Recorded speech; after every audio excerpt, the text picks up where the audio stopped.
Hello students and welcome back to channel Siraj Shaikh. आज हम start करेंगे ज्योमेट्री का एक्सरसाइज 1.2। बट उसके पहले इस एक्सरसाइज को करने के कुछ पॉइंट्स है और बीपीटी थ्योरम उसको भी कवर करेंगे। स्टार्ट करेंगे आज का क्लास।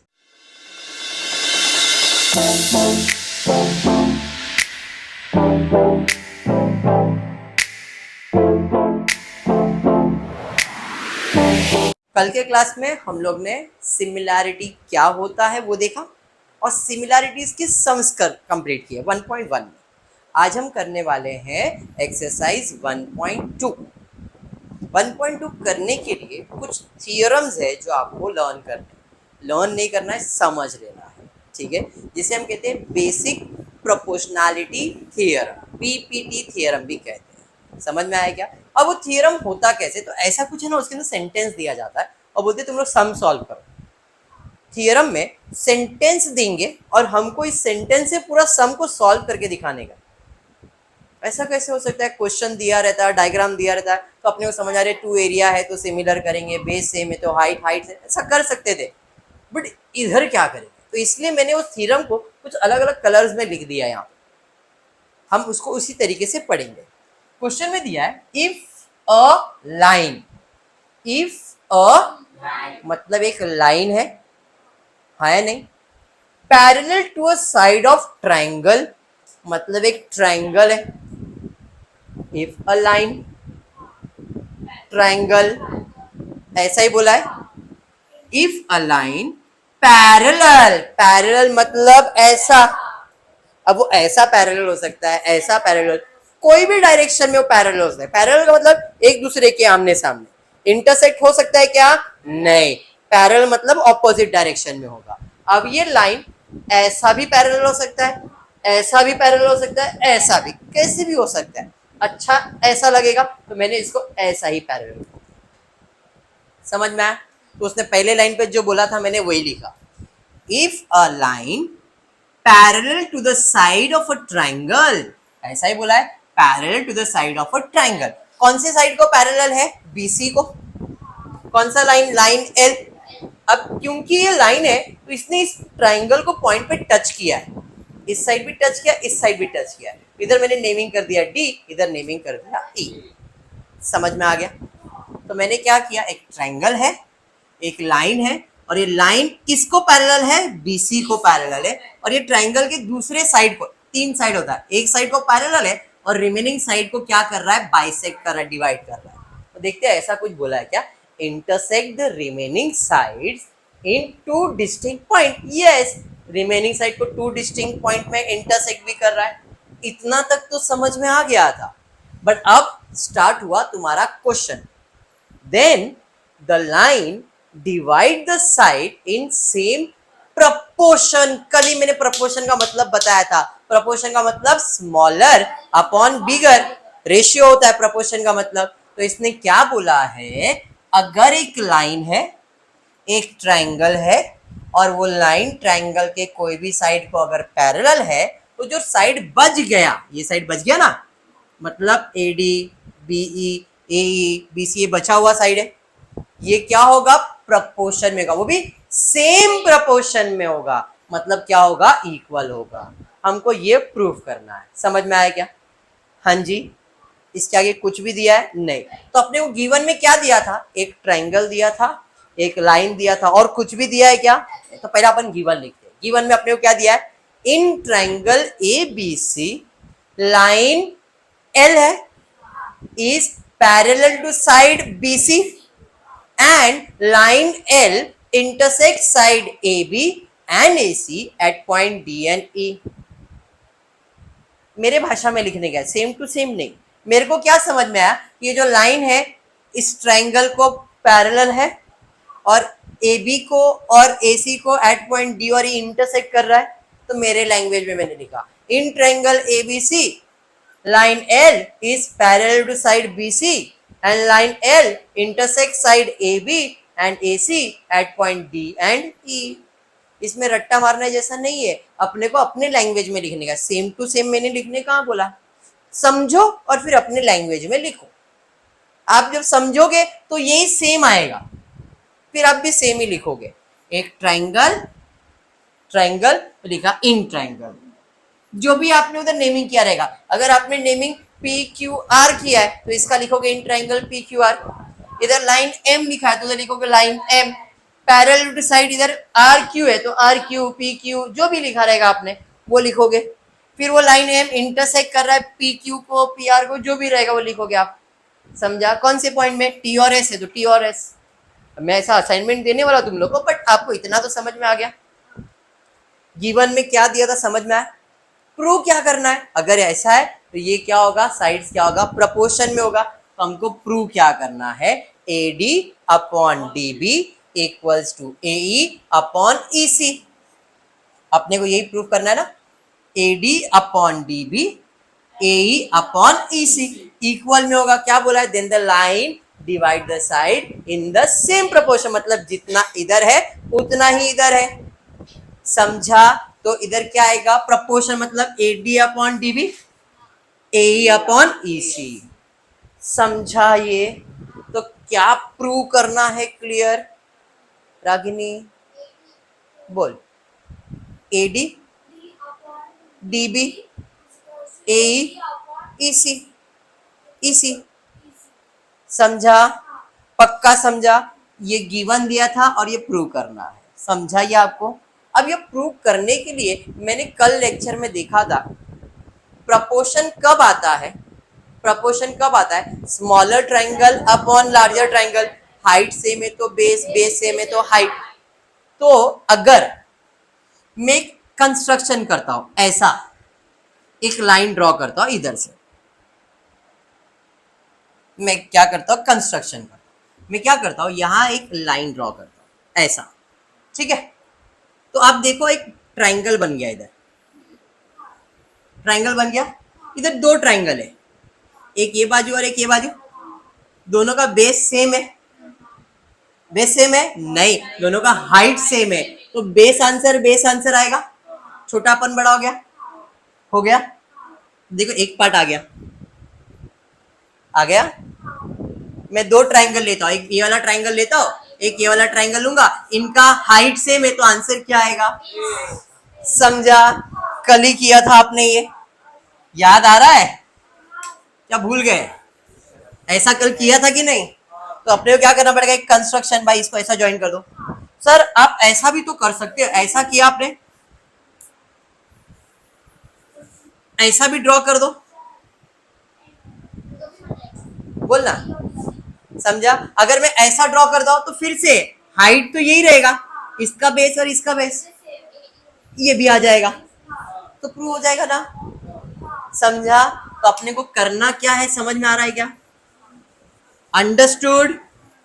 क्योंकि अपन ने इस एक्सरसाइज में यही पढ़ा है तो अपन अपना लॉजिक इतना ही लगा सकते हैं। अब मैं क्या करने वाला हूं, इसको प्रूव करने के लिए कंस्ट्रक्शन करने वाला हूं। कंस्ट्रक्शन क्यों करने वाला हूं, समझ में आया क्या? अगर डायरेक्ट आ जाता तो मैं डायरेक्ट लिखता, बट इधर डायरेक्ट नहीं आ सकता था, इसलिए मैंने क्या किया, यहाँ पे कंस्ट्रक्शन किया। ई बी को ज्वाइन किया, बी सी को ज्वाइन किया, तो यहाँ पे कंस्ट्रक्शन लिखना पड़ेगा। कंस्ट्रक्शन में draw segment BE and BC. Done यहाँ तक? अपने को सिर्फ इतना दिया था, इससे अपने क्या क्या लिख लिया। गिवन अपने भाषा में लिखो, क्या प्रूव करना है, जो बोला वही लिखना है। और कंस्ट्रक्शन अपने को प्रूव करना था, इसलिए हमने कंस्ट्रक्शन। हमेशा याद रखना, अगर आप कभी भी कंस्ट्रक्शन करते हो तो आपका प्रूफ हमेशा कंस्ट्रक्शन से ही चालू होगा। तो हमको प्रूफ यानी कि हमारा जो आंसर लिखना है वो कहाँ से स्टार्ट होगा, कंस्ट्रक्शन से। चलिए अब कंस्ट्रक्शन से कैसे स्टार्ट करेंगे। दो ट्राइंगल लिया मैंने, ए डी ई ऊपर का ट्राइंगल और बी डी ई, अभी जो मैंने बताया था बी डी ई, और ये वाला ट्राइंगल वही लिया ना मैंने। इन दो ट्राइंगल में इसका एरिया का फॉर्मूला क्या आएगा, area of smaller triangle upon area of larger triangle. तो यहाँ पे हम लिख सकते हैं area of triangle A D E upon area of triangle B D, base upon base. क्यों, दोनों का हाइट सेम है ना, तो बेस अपॉन बेस। तो इसका बेस अपॉन बेस का आंसर क्या आ जाएगा, A D upon D B. इसको हम लोग दे देते इक्वेशन 1। देख लो, नहीं समझाओ, समझ में आया? पक्का? अब रिवर्स कर दो, वो बाजू चले जाओ, इस बाजू आ जाओ। अब ये बाजू ले लिया, अब ये बाजू में कौन सा ट्राइंगल लेंगे, ऊपर वाला और ये नीचे वाला। वेरी गुड, देख लेते हैं। AED ऊपर वाला ट्राइंगल एंड CDE, देखो हमने लिखा CD, इसमें वापस है हाइट सेम है ना, इक्वल हाइट है, तो आंसर बेस आ जाएगा। अब इसका बेस क्या है, AE अपॉन, समझ में आ गया, तो इसका आंसर है AE अपॉन EC या C, इक्वेशन 2 कर दिया। समझा क्या, पक्का। अब दोनों ट्राइंगल में इक्वेशन 1 और इक्वेशन में ऊपर का ट्राइंगल तो कॉमन है और ये दोनों ट्राइंगल भी कॉमन है। थोड़ा कंफ्यूज हो गया, कोई नहीं, चलो ध्यान दो, इतना समझ में आ गया। अब मैं ना ये जो कंस्ट्रक्शन किया हुआ ट्राइंगल है ना वो लेता हूं, ठीक है, कंस्ट्रक्शन वाला ट्राइंगल, एक ट्राइंगल ये और एक ट्राइंगल ये, इन दोनों ट्राइंगल में हाइट और बेस क्या है, देखो जरा, देखो दोनों का हाइट और बेस सेम ही है, दोनों का हाइट और बेस सेम ही है, देख लो, देखो, in since triangle BDE and triangle CDE lies between two parallel lines, अगर आपको याद होगा मैंने कल एक सम करवाया था, दो पैरेलल लाइन के बीच में जब भी ट्राइंगल आएगा तो उसका हाइट और बेस क्या होता है, सेम। यहाँ पे ये दो पैरेलल लाइन है ना आपका, ये लाइन और ये लाइन पैरेलल है और इनके बीच में ट्राइंगल है, तो इसका हाइट और बेस क्या रहेगा, सेम रहेगा। कल एक सम किया था सेम डायग्राम वाला, फोर्थ सम, याद आया। इसका मतलब है इसके अंदर ये जो ट्राइंगल है दोनों पैरेलल लाइन के बीच में, मतलब area of BDE and area of CD क्या है, इक्वल, मतलब 1 है ना, 1:1 मतलब इक्वल है। तो अब देखो इक्वेशन 1 में आता हो, इक्वेशन 2 में आता हो, BDE और CED है, बट BDE और CD क्या है, इक्वल है, इधर ही लिखा ना आपने, हमने क्या लिखा, ये और ये इक्वल है, तो इस इक्वेशन में इसके जगह पे मैं ये भी लिख सकता हूं, या तो फिर इसके जगह पे ये लिख सकता हूं, कुछ भी लिख सकता हूं, कुछ भी लिखूंगा तो हो सकता है भाई ये CDE हो जाए, तो इधर भी CD, इधर भी CD, इधर भी AD, मतलब ये इक्वल हो गया, तो ये भी क्या हो जाएगा, इक्वल। जब लेफ्ट हैंड साइड इक्वल है तो राइट हैंड साइड भी क्या आएगा, लॉजिक समझा। तो ये सेंटेंस समझ में आ गया क्यों लिखा, हम सेंटेंस इसलिए लिख रहे ताकि ये और ये क्या हो जाए, इक्वल हो जाए। यहाँ पे मैंने सेंटेंस लिखा, इक्वेशन 3 दिया, तो from equation 1, 2 and 3 I can से AD upon DB AE upon EC या तो C, हेंस प्रूव। समझ में आ गया। तो इस प्रॉपर्टी को थ्योरम जैसा मत पढ़ो, इधर एक नया चीज आपको याद करने जैसा है, समझने जैसा है। एक ट्राइंगल है और एक लाइन पैरेलल है, ट्राइंगल है और लाइन पैरेलल है, तो इसका आंसर डायरेक्टली ये लिख सकते हैं, क्या, AD upon DB AE upon EC। ये प्रूफ का मोटिव क्या था, मकसद क्या था, एक ट्राइंगल और एक लाइन पैरेलल होगा तो जो साइड को पैरेलल होगा रिमेनिंग साइड क्या रहता है, प्रोपोर्शन में रहता है। अब ये जगह पर अगर ऐसा मैंने डायग्राम ड्रॉ किया, आप मेरे को इसका आंसर देना, मैंने एक ट्राइंगल ड्रॉ किया, ठीक है, इस ट्राइंगल के अंदर मैंने एक लाइन ड्रॉ किया, ये इसको पैरेलल है, ये लाइन किसको, इसको पैरेलल है, हाँ। अब इसका नेमिंग कर देता हूं, PQRAB, बराबर है, तो इसको घुमा दो।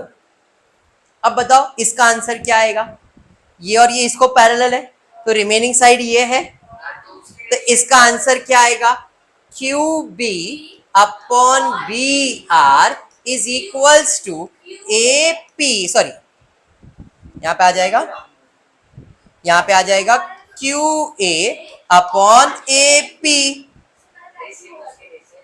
समझ में आया, ये याद रखना, ये प्रॉपर्टी को सेम उसके जैसा ही रहेगा। वापस से मैं डायग्राम चेंज करता हूं, अब मुझे आप लोग बताओ इसका आंसर क्या है। एक ट्राइंगल लिया मैंने, ठीक है, अब इसका एक पैरेलल लाइन ड्रॉ कर दिया मैंने ऐसा, इसको मैं नेमिंग कर देता हूं ABC, इसको S, इसको R। अब बताओ इसका आंसर क्या आएगा? बोलो, C S upon B S is equal to C R A R R A. Logic समझा? इसे कहते हैं BPT theorem, basic proportionality theorem. जब एक ट्राइंगल और एक पैरेलल लाइन होगा तो रिमेनिंग साइड प्रोपोर्शन में होगा। लॉजिक समझ में आ गया? पक्का समझा है? याद रहेगा ये प्रॉपर्टी। पहला प्रॉपर्टी है इस एक्सरसाइज मतलब 1.2 के लिए। First property clear? और ये आपका थियरम है। आपका आज का होमवर्क क्या है? ये तो सेम नेमिंग का करना है, उसके अलावा दो अलग नेमिंग से भी इसको सॉल्व करने का। अलग नेमिंग मतलब अभी मैंने A B C D D और ई लिखा है, आप अलग नेमिंग दो और इसको 2 बार सॉल्व करो, देखो आपको जमता है क्या। कैसे सॉल्व करना है मैं वापस एक बार एक्सप्लेन करता हूँ। पहले एक ट्राइंगल लेने का, एक लाइन पैरेलल, एक बार ऐसा पैरेलल लो, एक बार ऐसा पैरेलल लो और एक बार ऐसा पैरेलल लो। हाँ, तो ट्राइंगल अलग अलग बनेगा। ट्राइंगल में सबसे पहला ऊपर वाला एक ट्राइंगल लेने का और एक कंस्ट्रक्शन वाला लेने का, फिर ऊपर वाला लेने का, एक कंस्ट्रक्शन लेने का। सर लेकिन अगर हम लोग ट्राइंगल चेंज कर देंगे तो हम लोग कैसे सॉल्व करेंगे? आप खुद ही मेरे को आंसर दोगे, मेरे को सॉल्व भी करने की जरूरत नहीं। ये एक ट्राइंगल है आपका, बराबर है। अब फॉर एग्जाम्पल आपने ऐसा पैरेलल लाइन ड्रॉ किया, बराबर है। अब इसको नेमिंग पहले मैं कर देता हूँ। इसको नेमिंग करता हूँ पी क्यू आर, इसको नेमिंग करता हूँ ए और बी। तो कंस्ट्रक्शन कहाँ कंस्ट्रक्शन होगा? ऐसा कंस्ट्रक्शन होगा, ऐसा कंस्ट्रक्शन होगा। तो ऊपर वाला ट्राइंगल ये रहेगा और एक ये वाला ट्राइंगल आएगा, फिर ऊपर वाला ट्राइंगल और ये वाला ट्राइंगल लोगे तो इधर ये साइड और ये साइड, इधर ये साइड और ये साइड, और ये ट्राइंगल पैरेलल लाइन के बीच में, जो पैरेलल लाइन के बीच में तो ये इक्वल होगा। तो फ्रॉम 1 and 2 आंसर आ गया। समझा? हाँ, अगर मैंने ऐसा पैरेलल लाइन ड्रॉ किया है तो कंस्ट्रक्शन ऐसा होगा और ये ऊपर वाला ट्राइंगल आएगा। समझ में आ रहा है? देखो मैंने हर तरीके से एक्सप्लेन किया है, याद नहीं करना है, समझ के करना है। मैं अभी बोलता रट्टाफाई नहीं, ओनली समझना है, ठीक है? असाइनमेंट समझ में आया क्या करना है? आज का असाइनमेंट ये आपका ये है, बीपीटी थ्योरम को 3 नेमिंग से सॉल्व करना है, 3 अलग नेमिंग से। एक बार ऐसा पैरेलल, एक बार ऐसा पैरेलल, एक बार ऐसा पैरेलल, ठीक है? पक्का? चलिए फिर बढ़ेंगे next point two remember while solving exercise 1.2। Exercise 1.2 अगर सॉल्व करने का है तो ये पॉइंट्स आपको याद रखने का, तो मजा आएगा सॉल्व करने के लिए। समझ में आ रहा है? देखो मैं एक्सप्लेनेशन दे रहा हूँ, बाद में तुमको सॉल्व करने का। क्यों? क्योंकि थोड़ा दिमाग में आना चाहिए। अगर मैं ऐसा बोलूँगा चलो कॉपी कर लो तो तुम लोग देखोगे फटाफट कॉपी करोगे, फिर बाद में भूल जाओगे सब। और खुद से दिमाग चलाओगे ना तो अरे हाँ ऐसा बोला था सर ने, ये बोला था सर ने, ऐसा करते हम लोग, ये प्रॉपर्टी अप्लाई करते, तो ज्योमेट्री इजी है। रट्टा मार के नहीं समझने का। मैं अभी वापस बार बार बोलता हूँ, समझो चीजों को, ठीक है? पहला पॉइंट टू रिमेंबर क्या है? देखो, in triangle if line parallel है तो साइड क्या रहता है? प्रोपोर्शन। अभी देखा था हमने, ट्राइंगल है, लाइन पैरेलल है, तो आंसर क्या है? प्रोपोर्शन। क्या आएगा इसका आंसर? बोलो, AD अपॉन AE अपॉन, अभी किया ना, ऐसा डायग्राम दिखा, ये बोला इसको पैरेलल है तो, पैरेलल है तो, नहीं तो नहीं। क्या बोला है? In triangle if line parallel है तो साइड्स प्रोपोर्शन में रहेगा। बात समझ में आ गया? पहला प्रॉपर्टी समझ में आ गया। दूसरा क्या है? इफ साइड प्रोपोर्शन में है तो लाइन पैरेलल बन जाएगा। उल्टा रिवर्स में जाएंगे। क्वेश्चन में बोला ये इक्वल है, ये इक्वल कब आता है? जब लाइन पैरेलल होता है। तो ये अभी रिवर्स में गए। क्वेश्चन में बोला है अगर साइड प्रोपोर्शन में है तो of a triangle then the line क्या है? पैरेलल है। मतलब इस क्वेश्चन के अंदर AD अपॉन BD दिया हुआ है, AE अपॉन AC दिया है, तो हम क्या बोलेंगे? DE और BC क्या है? पैरेलल है। वापस वापस वापस मैं कहता हूं क्वेश्चन के अंदर आई एम सेइंग कि क्वेश्चन में आपको दिया है AD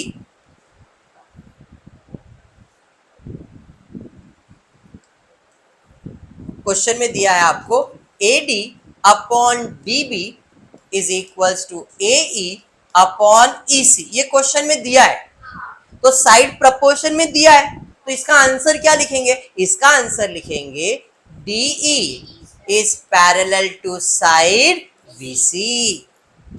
अगर साइड प्रपोर्शन में है तो लाइन पैरेलल है।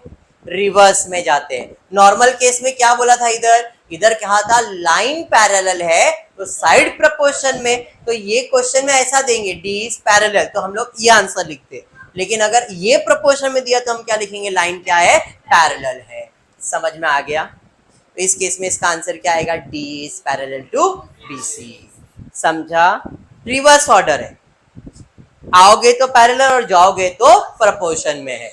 समझा? ये नेक्स्ट प्रॉपर्टी क्या है, अगर angle of a triangle bisect. Sir ये बाइसेक्ट क्या होता है, पता है क्या बाइसेक्ट? बाइसेक्ट का मतलब डिवाइड करना, बाइसेक्ट का मतलब डिवाइड करना।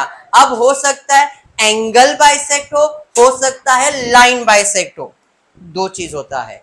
अब फॉर एग्जांपल ये लाइन है, ये क्या है, लाइन है, तो इस लाइन को मैंने ऐसा डिवाइड किया, मैंने इस लाइन को क्या किया, डिवाइड किया। जब डिवाइड किया तो इसे हम लोग क्या कहते हैं, बाइसेक्टर, बट लाइन बाइसेक्टर। लेकिन एक एंगल है, ये एंगल है, इसको ऐसा काट दिया, ये एंगल ऐसा होता है ना, इसको ऐसा काटा, तो इसे हम लोग क्या कहते हैं, एंगल बाइसेक्टर। समझ में आ रहा है? हाँ जी। तो अब क्वेश्चन में क्या पूछा है, देखो जरा, अगर एंगल ऑफ अ ट्रायंगल, अगर angle of a triangle bisect, तो bisecting side is proportion to remaining side. Sir ये क्या, मेरे को नहीं समझ में आता इतना, चलो ये समझ लेते हैं। एक ट्रायंगल लिया, एक ट्रायंगल लिया, एंगल ए, ये आपका एंगल ए है, मैंने इस एंगल ए को क्या किया, देखो बाइसेक्ट किया, एंगल ए को मैंने बाइसेक्ट किया, बराबर है। तो ये वाला साइड को हम लोग क्या कहते हैं, बाइसेक्टिंग साइड। ये साइड बाइसेक्ट हो रहा है ना, बाइसेक्ट मतलब इक्वल पार्ट्स में बट रहा है ना, कौन सा साइड बट रहा है, बीसी बट रहा है ना, बाइसेक्ट हो रहा है, एक डीबी में और डीसी में बट रहा है। तो बोलता है अगर एंगल बाइसेक्टर है ट्रायंगल का, तो bisecting side is proportion to remaining side. ये है बाइसेक्टिंग साइड और ये है रिमेनिंग साइड, क्या होगा, प्रपोर्शन में होगा। मतलब इसका आंसर क्या आएगा, तो इसका आंसर आएगा BD upon DC, bisecting side is equals to AB upon BC। Very important, ध्यान देना, सुनना, समझना। पहले मैंने कौन सा साइड लिखा, BD, तो BD का बाजू का साइड क्या है, AB। पहले BD है, बाद में DC है ना। तो अगर मैं ऐसा लिखता हूं, इसके जगह पे मैं ऐसा लिखता हूं DC अपॉन BD, और अगर मैंने AB अपॉन AC लिख दिया तो गलत। वापस सुनो, बाइसेक्टिंग साइड क्या है, BD अपॉन DC, या तो फिर DC अपॉन BD, ऐसा ही आएगा बाइसेक्टिंग साइड।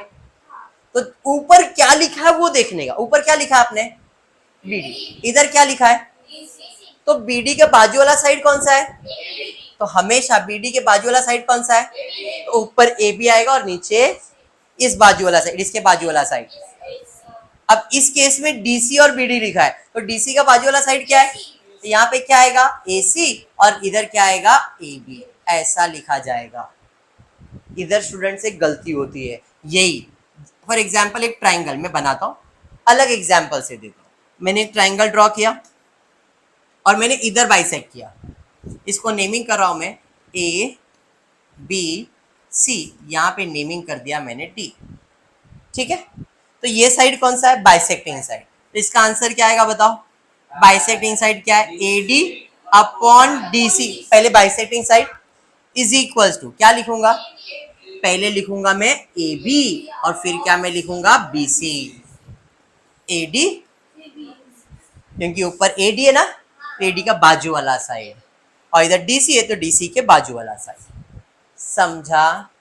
क्या कहा मैंने, समझ में आ गया? रागिनी नहीं समझा? मैंने कहा बाइसेक्टिंग साइड पहले लिखने का, BD और DC जो भी बाइसेक्टिंग साइड है वो लिखो। तो BD के बाजू वाला साइड, पहले आपने BD लिखा ना, तो BD का साइड पहले लिखो, फिर DC का साइड लिखो। ऊपर जो है उसका बाइसेक्टिंग साइड ऊपर आएगा, नीचे जो है उसका बाइसेक्टिंग साइड नीचे आएगा। अभी समझा? पक्का समझा? और एक एग्जाम्पल दूं?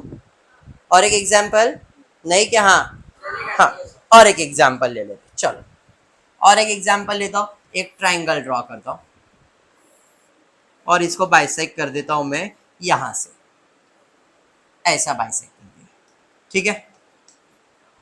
इसको नेमिंग कर देता हूं मैं P Q R, यहाँ पे नेमिंग कर देता हूं S, ठीक है।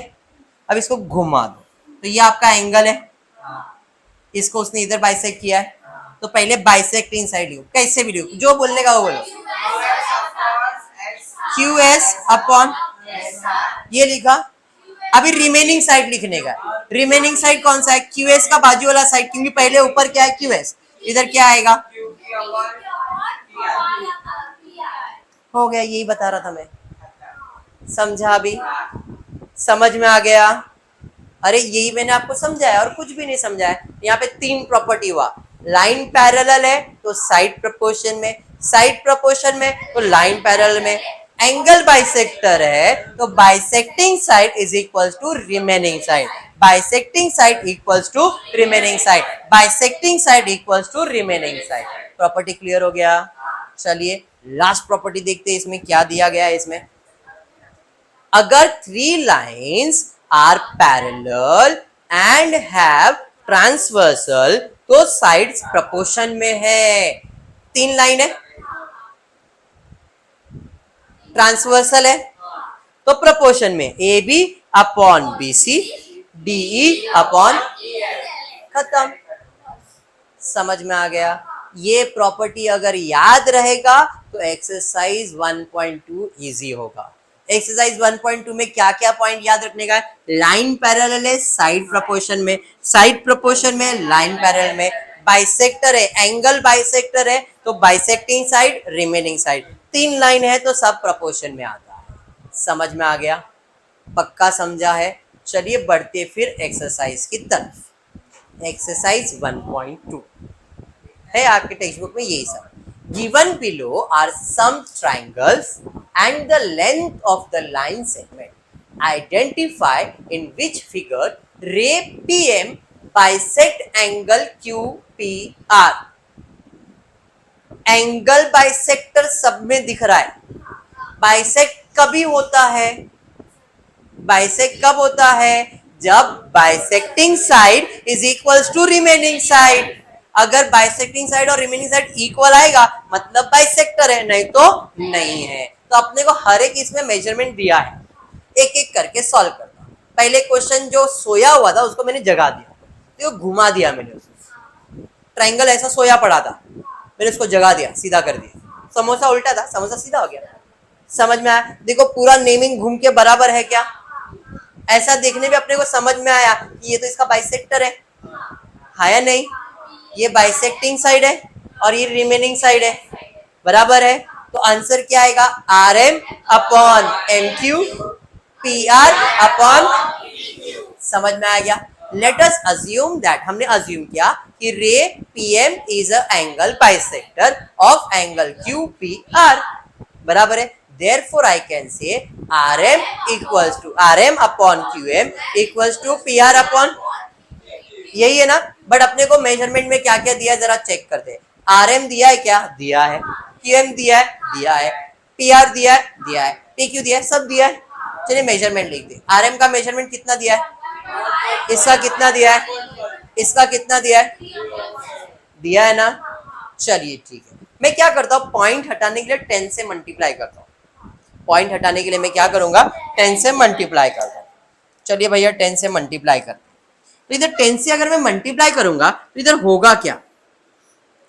15 अपॉन 35, क्योंकि इधर मल्टीप्लाई बाय 10, तो इधर भी मल्टीप्लाई बाय 10 किया तो 10 इंटू 1.5 करोगे तो 15 आएगा, 10 इंटू 35 करोगे 35 आएगा, इक्वल्स टू 3 अपॉन 7। इधर नहीं किया, सिर्फ इधर ही किया। 5 3 जा 5 7 जा, तो इधर क्या आया? 3 अपॉन 7। इधर क्या है?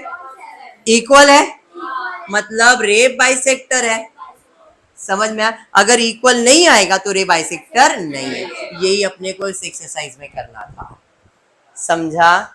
चलिए, तो यहाँ पे मैंने देखो मल्टीप्लाई किया, 15 और 35 कर दिया, 3 और 7 कर दिया, कैंसिलेशन किया, 5 3 जा 5 7 जा, 3/7 और 3/7 इक्वल आया। जब इक्वल आया मतलब ये क्या है? बाइसेक्टर है। Therefore I can say ray PM is a angle bisector of QPR।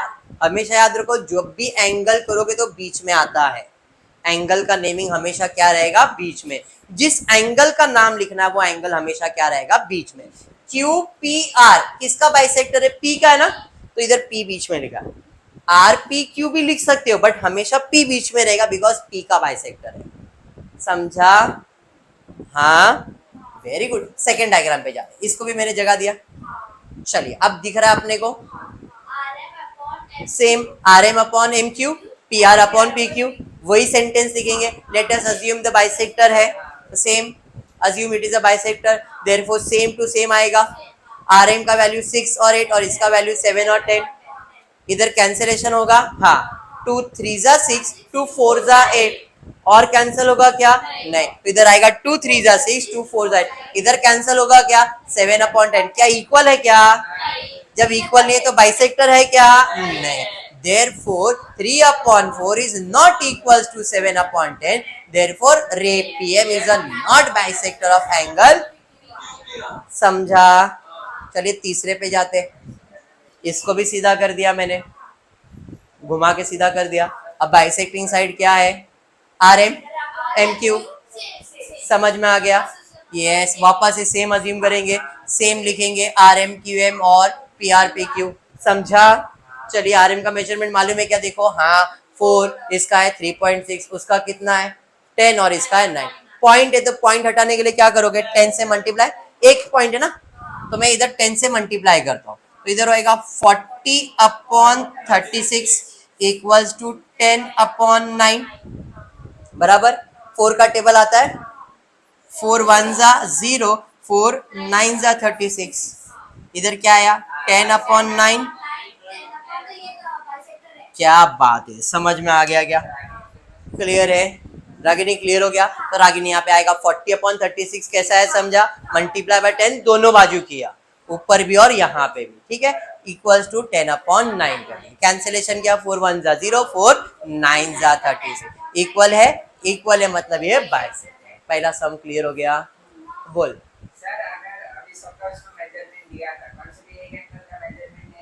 सम करेंगे ना बेटा, ये एक्सरसाइज हो गया समझ, ये सम समझ में आ गया। चलिए अब बढ़ते आगे नेक्स्ट सम की तरफ। ये डायग्राम देखिए, क्या दिमाग की बत्ती जली?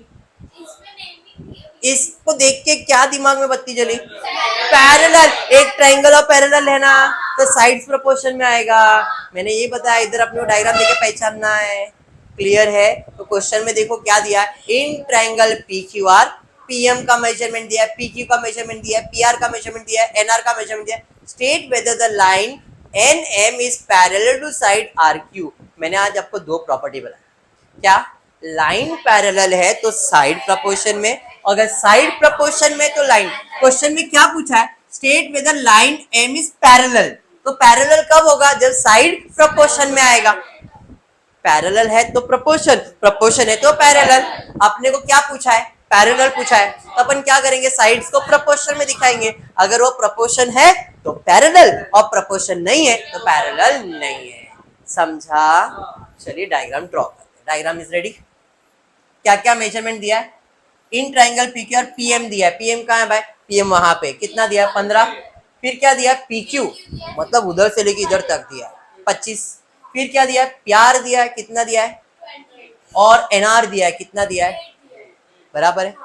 सर मुझे पूरा लेंथ नहीं चाहिए, ये प्रोपोर्शन के लिए ये और यही चाहिए ना, तो मुझे पूरा लेंथ मालूम है, उसमें से ये 8 है तो ये कितना आएगा? 12। कैसे? टोटल PR में से NR को माइनस कर दो तो ये बच जाएगा। अरे हाँ, ये मेरा बड़ा लेंथ है ना PR 20, उसमें से ये 8 है तो ये कितना आएगा? 20 में से 8 गया तो 12। सेम ये पूरा 25 है तो इधर 10। जो मैंने बोला वही मैं यहाँ पे लिखने वाला हूँ, ठीक है। सॉल्यूशन PQ, PQ ये वाला पी क्यू क्या आएगा, P M plus M Q करेंगे तो बड़ा लाइन आएगा ना, अरे हाँ, P Q is equal to P M plus M Q. P Q मालूम है कितना, 25, पी क्यू मालूम है 25, पीएम मालूम है कितना, 15, एम क्यू मालूम है क्या, नहीं, तो मैंने क्या बोला, प्लस उधर जाएगा तो क्या आएगा माइनस, 25 में से 15 माइनस करेंगे तो कितना आएगा, एम क्यू 10। दिमाग में तो बैठ गया, खाली उसको लिखना है अपने को। कैसे, तो ये बड़ा लेंथ है, मतलब पीएम प्लस एम क्यू करेंगे तो बड़ा आएगा, और फिर उसका वैल्यू सब्स्टिट्यूट करके माइनस कर दो, समझा। वैसे इस बाजू भी क्या आएगा बताओ जरा, अभी ये बाजू कैसे लिखोगे, P R is equals to P N plus N R, फिर पी आर मालूम है, एन आर मालूम है, माइनस करेंगे तो क्या मिल जाएगा, चलिए देखो, P R is equals to P N plus N R, P R मालूम है क्या अपने को, हाँ 20, पी एन नहीं, और एन आर मालूम है 8, प्लस 8 उधर जाएगा तो माइनस हो जाएगा, तो 20 माइनस 8 कर देंगे, तो पी एन का आंसर कितना है 12। बात समझ में आ गया, तो अपने को ये मेजरमेंट मिल गया। मेजरमेंट क्यों फाइंड किया, हमको ये प्रूव करना था श्रावणी कि ये लाइन क्या है, पैरेलल, तो हम लोग अज्यूम करेंगे कि ये इसको पैरेलल है, तो साइड्स क्या रहेगा, प्रोपोर्शन में, तो यहाँ पे मैं अज्यूम करता हूं कि P N upon N R equals to 12 upon 8, P N 12, N R 8, and P N equals to N R is equals to 3 upon 2, cancellation करके, ठीक है। फर्स्ट इक्वेशन, सेकेंड इक्वेशन में जाता हूं, कौन सा आएगा, पीएम और एमक्यू, पीएम का वैल्यू कितना है 15, एमक्यू का मेजरमेंट कितना है 10, कैंसिलेशन होगा, 5 और 3 और 5 कितना है 3/2, इधर भी आया 3/2, दोनों इक्वल है। From equation 1 to P N equals to N R and P M equals to M Q is equals to M Q, नहीं यहाँ पे क्या, हाँ यस, यहाँ पे मिस्टेक कर दिया मैंने, एम आर लिखा है, आपको यहाँ पे करेक्शन कर लेना है, पी एम अपॉन यहाँ पे क्या आ जाएगा, एम क्यू आएगा, P M upon M Q आएगा ना, वो प्रिंटिंग मिस्टेक हो गया तो वो करेक्शन करवा लेना, ठीक है, समझा आपको। तो यहाँ पे P N upon N R और P M upon M Q equal है, मतलब प्रपोर्शन है, अगर प्रपोर्शन है तो लाइन क्या होगा, पैरेलल होगा, line M N is parallel to side R Q by converse of BPT theorem, समझा क्या। बीपीटी थ्योरम क्या कहता है, पैरेलल है तो प्रपोर्शन, और जब हम लोग उल्टा जाते हैं तो उसको हम लोग क्या बोलते हैं, कन्वर्स कहते हैं, कन्वर्स मतलब उल्टा, समझा सम, हाँ या नहीं।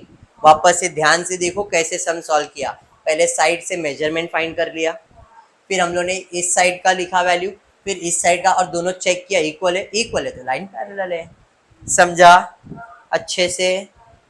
रागिनी बोलना बेटा, हाँ देख ले, आराम से देख ले, कुछ भी डाउट है तो पूछ मेरे को, पहले मैंने क्या किया देख लो, पहले मैंने बड़ा लेंथ से छोटा लेंथ फाइंड कर लिया दोनों साइड का, बोलना बेटा।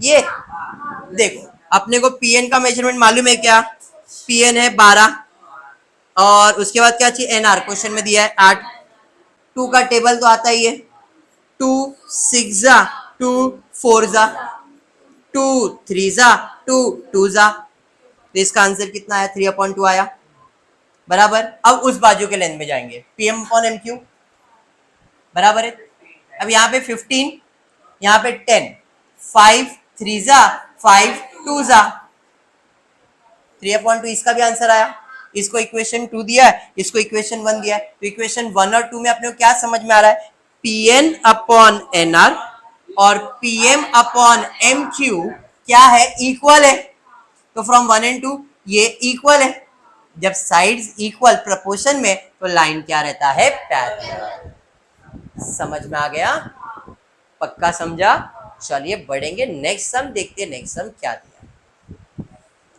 इन ट्रायंगल, अच्छा अरे ये तो अपना फेवरेट है, ट्रायंगल को घुमा दो जरा, एंगल बाइसेक्टर, चलो अपन घुमा देते ट्रायंगल को, इधर घुमाया नहीं उसने, बोला कि देखने की जरूरत नहीं है, इसको अगर मैंने घुमा दिया तो ये बाइसेक्टिंग साइड है और ये उसका रिमेनिंग साइड है, तो इसका आंसर क्या आएगा, M Q upon Q P, M N upon P N, M Q के बाजू में एम एन आ जाएगा, बराबर है।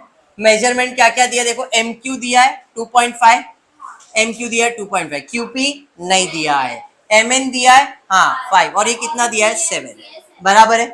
फाइंड क्या करने बोला है, क्यू पी, तो इसको हम लोग ऊपर लेके जाते, बाकी सबको ये बाजू क्रॉस मल्टीप्लाई करो, तो ये 7 ऊपर आ गया, 5 नीचे आ गया और QP किधर चले जाएगा, ऊपर की तरफ। देखो यहाँ पे हम क्या करेंगे, यहाँ पे हम लोग क्या करेंगे, क्रॉस मल्टीप्लाई। तो ये आ जाएगा 2.5 into 7 is equals to 5 into QP। ऐसा ही होगा ना क्रॉस मल्टीप्लाई, बट ये 5 नीचे भी आ सकता है, तो इधर डिवाइड बाय 5 भी हो सकता है, हाँ या नहीं। तो इधर मैं आंसर में क्या लिख सकता हूँ, आंसर में मैं लिख सकता हूँ 2.5 into 7 divide by 5 equals to QP। 5 1s are 5 0.5, 5 5 are 25 ना। अब 7 इंटू 3.5 करोगे 0. तो 3.5 इक्वल्स टू क्या आ जाएगा, QR ना, सॉरी QP।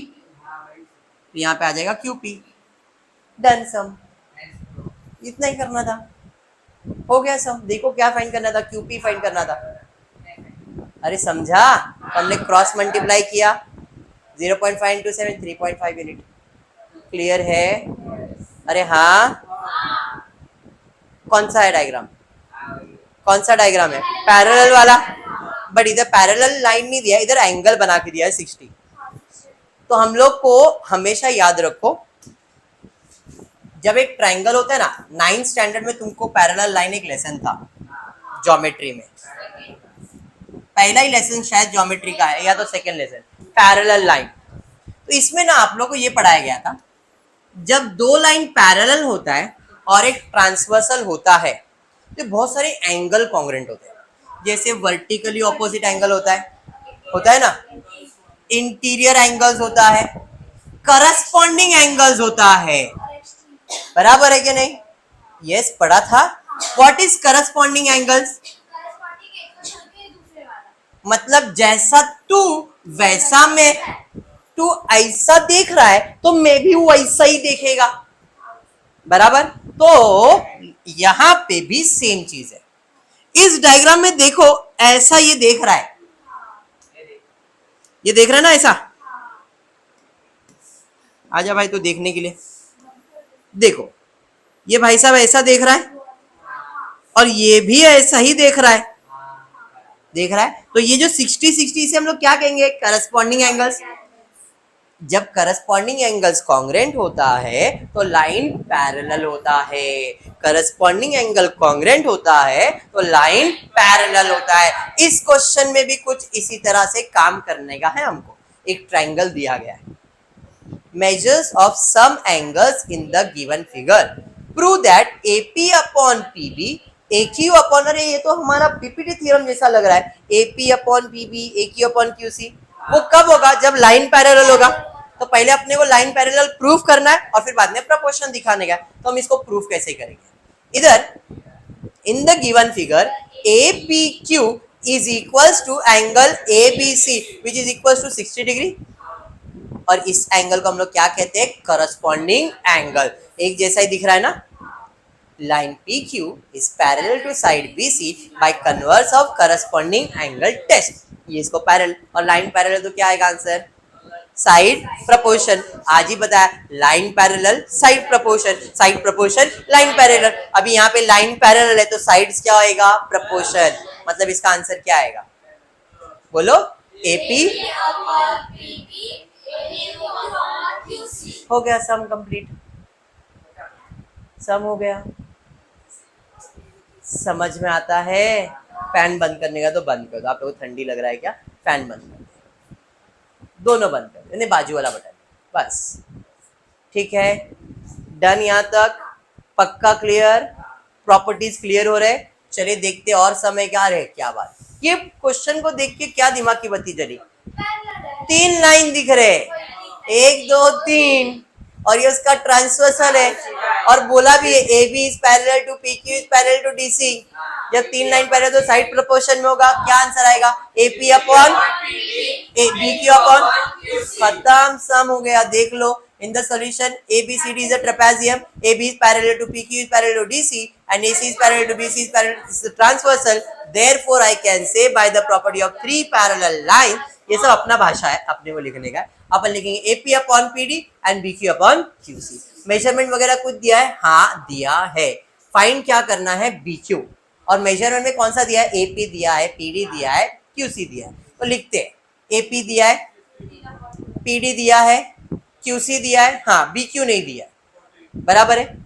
क्रॉस मल्टीप्लाई, इसको इधर खाली 14 को ऊपर लेके चले जाओ तो क्या आएगा, 15 इंटू 14 डिवाइड बाई 12 होगा। 2 का टेबल तो आता ही है, आता है कि नहीं, चलिए 2 6 जा 2 7 जा 3 2 जा 3 5 जा और कैंसिल होगा क्या, नहीं, तो क्या आएगा 35 डिवाइड बाई 2, 2 1 जा 2 एक बच गया, 7 जा 14, 7 जा 14 ना, एक बच गया, 5 जा 10, 35 डिवाइडेड बाय 2, ऐसा ही करते ना तुम लोग, 2 1 जा 2, कितना बचा 1, 5 2 7 जा 14, कितना बचा 1, पॉइंट डालोगे तो 0, 2 5 जा 10, बराबर है, ऐसे ही करना था। तो इसको कैंसिलेशन करेंगे तो BQ का आंसर 35 डिवाइड बाई 2 और 35 डिवाइड बाई 2 कितना आएगा 17.5। समझ में आ गया सब, पक्का समझा है 100%। देखो बहुत ज्यादा सम्स में करवा रहा हूँ, 5 सम हो गए, लेकिन ये सम सब सिमिलर है। प्रॉपर्टीज मालूम है तो अपन प्रॉपर्टीज के साथ ही खेलेंगे। जो मैंने आज स्टार्ट में प्रॉपर्टीज दिया, मैं डायग्राम भी वैसा ही दिखा रहा हूँ आपको, समझ में आया। चलिए बढ़ेंगे नेक्स्ट सम की तरफ, देखते हैं क्या। अरे डायग्राम देख के वापस दिमाग की बत्ती जल गई, कौन सा है ये, एंगल बाइसेक्टर, समझ में आ गया। चलिए देखते हैं angle bisector from the given information, M N Q और कॉन्ग्रेंट है मतलब बाइसेक्टर है, बाइसेक्टर है, देखो N Q is a bisector, therefore I can say क्या, एम क्यू क्यू पी। अभी देखो M Q Q P, M Q के बाजू में कौन सा आएगा, एम एन, और इधर क्या आएगा, एन पी। पहले डिवाइडिंग साइड लिखा, बाद में बाइसेक्टिंग साइड लिखा, एक ही बात है। आप एम क्यू पी क्यू और एम एन पी क्यू लिखेंगे तो भी चलेगा, समझा। अब मेजरमेंट दिया हुआ, मेजरमेंट भर देते, एम एन दिया है, एम क्यू दिया हुआ है, एन पी दिया, अपने को क्यू पी फाइंड करना है, क्रॉस मल्टीप्लाई। चलिए क्रॉस मल्टीप्लाई करेंगे तो पी क्यू ऊपर आ गया, 25 नीचे, 14 और 40 ऊपर हो गया। टेबल 5 के टेबल है, 5 8 जा 5 5 जा, बराबर। कैंसिलेशन करेंगे 112 डिवाइड बाय 5 आएगा, करके दिखाऊं, चलिए करके दिखाते हैं, यहीं पे आता हूँ। तो यहाँ पे क्या है, 40 इंटू 14 डिवाइड बाय 25, 5 5 जा 25, 5 8 जा 40, और कुछ कैंसिल होगा क्या, 4 8 जा 32, 8 1 जा 8, 9 10 11 डिवाइडेड बाय, अरे समझा, 8 इंटू 14 किया ना, 112 डिवाइड बाय 5 आएगा। अभी 5 1 जा 5 2 जा 10, 1 बच गया, 12 हो गया, 5 2 जा 10, 2 बच गया, 5 4 जा 20, ये ले लो 112 डिवाइडेड बाय 5, 5 2 जा 10, 1 बच गया, 2 हो गया, 5 2 जा 10, 2 बच गया, 0.20, 5 4 जा 20, समझ में आ गया। तो इसका आंसर कितना आएगा, 22.5, समझ में आया, 4 समझ में आ गया, डन सम। क्या था, सेम टू सेम तो सम था, अरे समझा। चलिए वापस से बढ़ते, क्या दिख रहा है, 3 लाइन, 3 लाइन सीधा कर दोगे तो खत्म सम।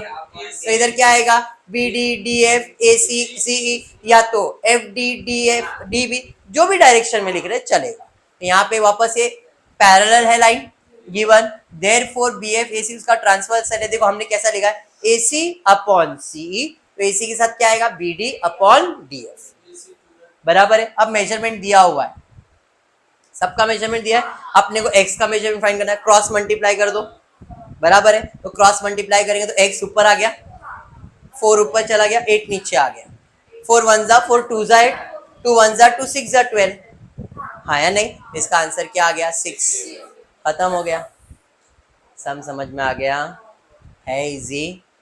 चलिए देखते और कुछ सम है क्या, और कुछ पूछा, अच्छा ए ई पूछा है, यहाँ पे x नहीं पूछा है, ए ई पूछा है, तो ए ई कैसे मिलेगा, ए सी प्लस सी करके मिलेगा ना, तो ए कैसे मिलेगा, AC प्लस सी। AC कितना दिया है 12 और C कितना दिया है x 6, तो 12 प्लस 6 कितना हो गया, समझ में आ गया, समझा, डन हो गया भाई सब। डायग्राम देख के क्या लग रहा है, एंगल बाइसेक्टर, खत्म। वही बता रहा हूं, जो प्रॉपर्टी है डायग्राम देखो, जजमेंट लगाओ, सिमिलैरिटी हो जाएगा। पहले दो एक्सरसाइज समझ में आ रहे, चलिए समझ गए तो फिर मजा आएगा करने के लिए, नहीं समझे तो डिफिकल्ट है, समझ गए तो लगे अरे चिंदी तो समय इतना सा तो करने का है।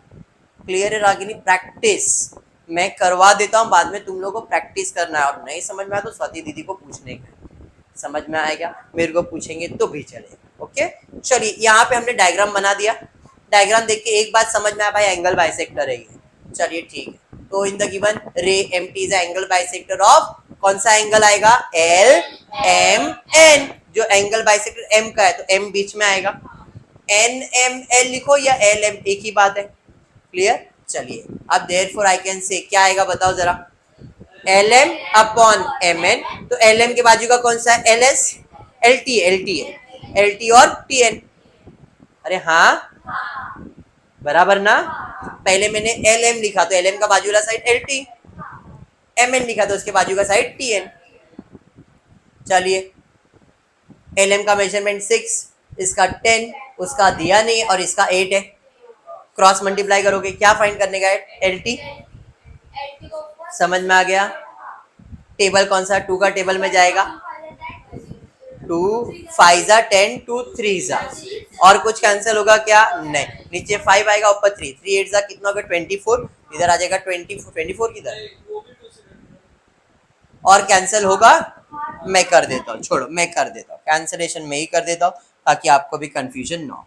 यहाँ पे कैंसिलेशन करता हूँ मैं, 2 3 जा 6, 2 5 जा 10, बराबर है, यही आएगा ना यहाँ पे, बराबर, तो 3 8 जा 24 डिवाइडेड बाय 5, मैंने इधर कैंसिलेशन नहीं किया है, 6 8 जा क्या हुआ 48 अपॉन 10 ही रखा है, कैंसिल कर सकते हो, मैंने कैंसिल इधर जो लिखा है वो विदाउट कैंसिलेशन किया, 6 8 जा 48 अपॉन 10 लिखा है, आप 24 अपॉन 5 लिखोगे तो भी चलेगा, 5 1 जा 5 4 जा 20, 0.5 8 जा 40, कैसे 24 डिवाइड बाय 5, 5 में 24 जाएगा क्या, नहीं, 5 4 जा 20 होगा, कितना बचेगा 4, पॉइंट डालोगे तो 40 होगा, 5 8 जा 40, 0, अरे समझा, तो इसका आंसर कितना आएगा 4.8, 10, 48 डिवाइड बाय 10, हमेशा याद रखो जब भी 10 100 किससे भी डिवाइड करोगे तो खाली एक पॉइंट डाल देने का, एग्जाम्पल है, फॉर एग्जाम्पल मैं ऐसा लिख लो 48950 डिवाइड बाय 1000, तो 1000 का मतलब 3 डिजिट के बाद पॉइंट, 1 2 3, तो इसका आंसर आएगा 48.950। अगर इधर 10,000 होएगा तो 4 डिजिट के बाद पॉइंट 4.8, अगर इधर 100 होता तो 2 डिजिट के बाद पॉइंट, 10 है तो कितने डिजिट के बाद पॉइंट, 1, तो इसका आंसर क्या आएगा 4.8, आपने मैंने सॉल्व करके दिखाया तो भी 4.8 आया था ना, समझ में आ गया, तो यहाँ पे इसका आंसर क्या आएगा 4.8, हो गया सम कंप्लीट, समझा। और सम है क्या इसके अंदर, हाँ जी, कौन सा सम दिख रहा है, कैसा है ये, एंगल बाइसेक्टर है, कुछ भी नया नहीं, खाली इसमें थोड़ा सा कैलकुलेशन है, पर है एंगल बाइसेक्टर का सम। बताओ इसका प्रॉपर्टी क्या आएगा, AD upon DC, AB upon, खाली कैलकुलेशन, इसमें ध्यान रखना थोड़ा सा कैलकुलेशन है, segment BD is angle bisector किसका, ABC का, या तो CBA का, ठीक है। चलिए देखते, AB अपॉन BC, AB का बाजू का साइड AD और इसके लिए DC, समझ में आ गया। मेजरमेंट क्या क्या दिया है, इसका x, इसका x प्लस 5, इसका x माइनस 2, इसका x प्लस 2, क्रॉस मल्टीप्लाई करेंगे सबको, तो ये और ये मल्टीप्लाई और ये मल्टीप्लाई होगा, बराबर, ध्यान से मल्टीप्लीकेशन करेंगे, ध्यान देना, अच्छे से मल्टीप्लीकेशन करेंगे, x इंटू एक्स क्या होगा, 2x कैसे होगा, और x इंटू 2 क्या होगा, प्लस 2x होगा, बीच में प्लस साइन है, यहाँ पे x इंटू एक्स क्या होगा, फिर x इंटू 5 क्या होगा, प्लस 5x, अरे समझा? फिर -2 इंटू एक्स क्या होगा? -2x। -2 इंटू 5 करेंगे तो क्या आएगा? -10। 5 2 जा 10, नंबर मल्टीप्लाई। समझा? पक्का? चलिए इधर x square plus 2x is equals to x square. 5x में से 2x जाएगा तो कितना x बचेगा? 3x बचेगा ना, प्लस में -10। ये समझा? एक जात वाले को सबको एक साथ रखेंगे अपन, एक्स स्क्वेयर और एक्स है ना, सबको इधर लेके आ जाता, तो प्लस एक्स स्क्वेयर इधर आएगा तो क्या आएगा? +3 इधर आएगा तो क्या आएगा? माइनस। तो इधर पहले से इसके घर में एक्स स्क्वेयर और 2x तो है, इधर आएगा तो -x² आएगा, -3x आएगा और इधर क्या बचेगा? 10, लेकिन माइनस में। +x² -x² कैंसिल हुआ। 2x² में 2x में 3x माइनस करेंगे तो -x बचेगा ना, is equals to -10। Minus minus cancel हो गया, x का आंसर कितना आएगा? x अपॉन क्या? 10 आएगा ना। अपने क्वेश्चन में क्या बोला है? Find the value for x, तो x का वैल्यू कितना आएगा? 10। चलो हम करते हैं यहाँ पे solve. x into x x square, x into 2 2x, x into x x square, x into 5 5x, -2 into x -2x 10। सबको एक साथ कर लिया, x स्क्वायर कैंसिल कर देंगे अपन। देखो यहाँ पे मैंने क्या किया, 5x में से 2x माइनस किया तो कितना x आया? 3x आया। बराबर स्टेप्स करवाया था मैंने अभी। अभी हम क्या कर रहे हैं, एक एक वाले कैंसिल, x स्क्वायर कैंसिल हुआ, 2x है, 3x है और 10 है। 3x को ये बाजू लेके आ जाओ तो क्या आ जाएगा? 3x माइनस 2x, एक ही बात है। x का वैल्यू कितना आ जाएगा? 10। मैंने 10 को बाजू लेके गया, 2 को इधर लेके आया, एक ही बात है। -10 उधर जाएगा तो +10, 2 इधर आएगा तो माइनस, एक ही बात हुआ। समझा? x का वैल्यू पूछा था, x का वैल्यू फाइंड। Any doubt? पक्का क्लियर? लास्ट समय शायद ये आपके टेस्ट, लास्ट समय ना, और एक है वो शायद बीपीटी थियरम है, तुम लोग थियरम। चलो कोई नहीं, इधर आ जाते हैं। ये सम फिल इन द ब्लैंक है, बोर्ड एग्जाम में ऐसे सम्स आते हैं। हाँ इस साल तो बहुत आया था ऐसा, बोर्ड एग्जाम में इस बार ऐसे बहुत सम्स आए थे। अब ये जो डायग्राम है अपने को कंफ्यूज नहीं कर रहा है, ऐसा सम आया तो बहुत इजी है, खाली फिल इन द ब्लैंक करना है। कैसे देखते? बहुत कुछ लिख के दिया है, जो लिखा है मैं पहले लिख लेता हूँ। पहला दिया है in triangle x D E, पहले ढूंढ लो एक्स डी ई किधर है, एक्स डी ढूंढ लो किधर है, एक्स डी ई ये दिख गया। चलिए ये दिख गया तो मैं इसे हाईलाइट कर लेता हूँ, एक्स डी ई ये ट्रायंगल है, इसमें ये लाइन दिख रहा है, तो ये किसको पैरेलल है? हाँ हाँ या नहीं? तो x D P Q is parallel to D, दिया है कि नहीं? P Q is parallel to D V, बराबर है। क्लियर? गिवन लिख दिया बॉक्स के अंदर, दिया है मैंने लिख लिया। अब मुझे पता चला जब लाइन पैरेलल है तो साइड्स क्या होगा? प्रोपोर्शन। अरे हाँ या नहीं? बराबर। तो बोलो इसका आंसर क्या आएगा? DP x Q upon XP upon XP upon DP, तो यहाँ पे क्या आएगा? डीपी। और क्यूई के जगह पे क्या आएगा? एक्सई, यहाँ पे एक्सई आएगा।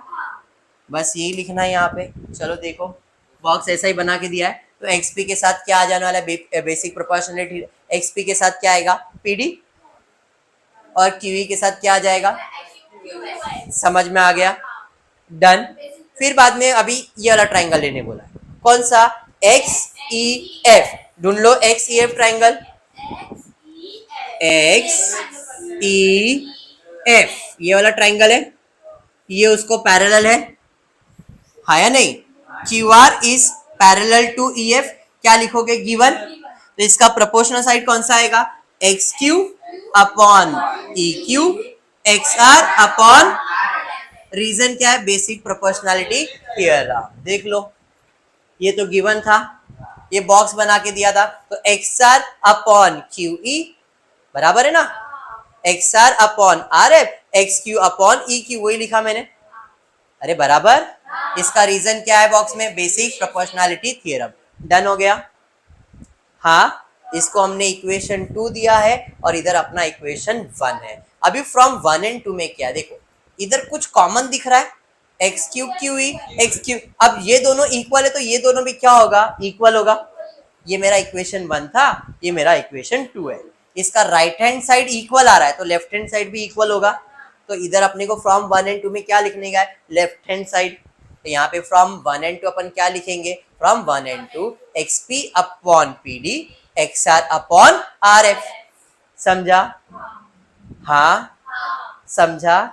अभी और एक दिमाग की बत्ती जलनी चाहिए तुम्हारी। सर कितना बत्ती जलेंगे, जितना उतना जलाने का क्या, कि साइड प्रपोर्शन में मतलब लाइन क्या होता है। अब जरा ध्यान देना, ये कौन से ट्रायंगल का साइड है, x P upon P D x R upon R F, मतलब वो कुछ ये वाले ट्रायंगल की बात कर रहा है। तो ये पैरेलल प्रोपोर्शन में, तो पी आर पैरेलल किसको होगा, पी आर पैरेलल किसको होगा, कन्वर्स ऑफ बीपीटी थ्योरम। समझ में आ गया? देख लो आप,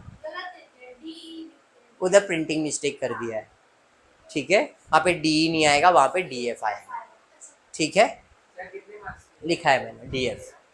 हाँ 4 मार्क के लिए आता है बेटा, क्लियर है, पक्का समझा। कभी 4 मार्क के लिए, कोई 3 मार्क के लिए, डिपेंड करता है। नहीं नहीं ऐसा कुछ नहीं, समझ में आ गया ये, पक्का मार्क्स मिलेंगे ही मिलेंगे, बस खत्म भी हो गया। जो लास्ट समय वो असाइनमेंट के लिए तुम्हारे, ठीक है क्या। आज के लिए इतना ही करते हो। वीडियो पसंद आया तो प्लीज वीडियो को लाइक कर देना, फ्रेंड्स ग्रुप में शेयर करना, चैनल को सब्सक्राइब करना। Thank you for watching the video.